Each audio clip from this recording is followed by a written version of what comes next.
présentez-vous?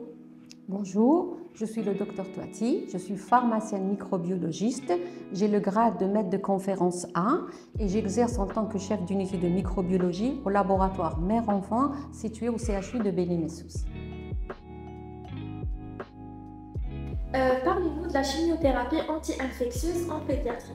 Très bien. Avant d'introduire, je voudrais juste qu'on mette les points sur les i. La chimiothérapie anti-infectieuse, c'est tout ce qui va combattre les micro-organismes, à savoir les antibactériens, les antivirus, les anti-champignons et les antimycosiques. Il faut savoir que les enfants, en tant qu'entité, ils sont exposés aux infections plus que les adultes, vu leur immunité, système immunitaire immature et leurs organes en formation. Et il faut savoir qu'il faut utiliser des antibiotiques d'une façon réfléchie dans cette catégorie, les choisir pour ne pas gêner leur organe de croissance et ne pas perturber leur microbiote. Comme maintenant on sait, nos flores, le microbiote, ça veut dire nos flores bactériennes spécifiques qui sont dans notre organisme, elles sont là pour nous protéger. Et on va en parler encore plus longuement sur cette question de chimiothérapie en pédiatrie. Quelles sont les principales infections fréquentes chez l'enfant? Alors, l'enfant, comme nous l'avons dit, c'est une entité fragile, donc il est exposé aux infections. Le premier type d'infection, tout le monde connaît. On va chez l'hôpital parce que son enfant, ou on va chez le privé parce que l'enfant, il a le nez qui coule. Donc ça s'appelle les infections respiratoires hautes. Vous connaissez l'otite, la rhinite, sans oublier l'angine. Ça, c'est fréquent, mais je vais vous dire, c'est souvent viral.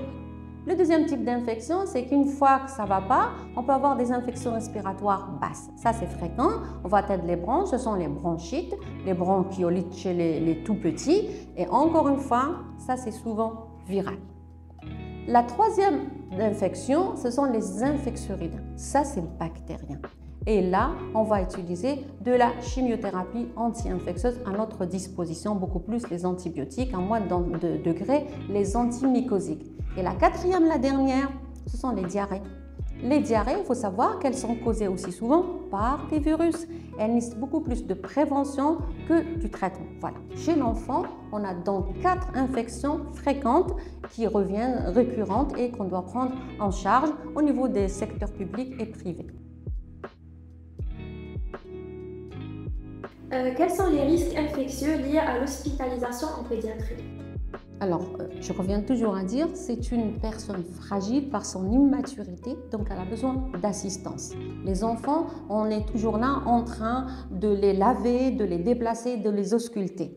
Et donc, les conditions d'hygiène doivent être de rigueur. Les personnes qui sont, que ce soit des médecins ou des infirmiers, doivent avoir un niveau d'hygiène impeccable pour qu'on puisse ne pas leur intégrer ou leur introduire des micro-organismes plus pathogènes et plus résistants aux antibiotiques. Parce qu'il faut savoir, les bactéries qui sont à l'hôpital, elles sont reconnues pour être beaucoup plus en contact avec les anti-infectieux, donc automatiquement ils sont beaucoup plus résistants.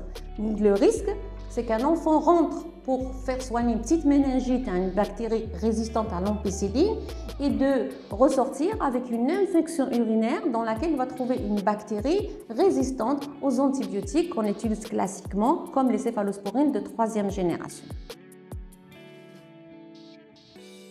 Y a-t-il des thérapies préventives pour les infections en pédiatrie?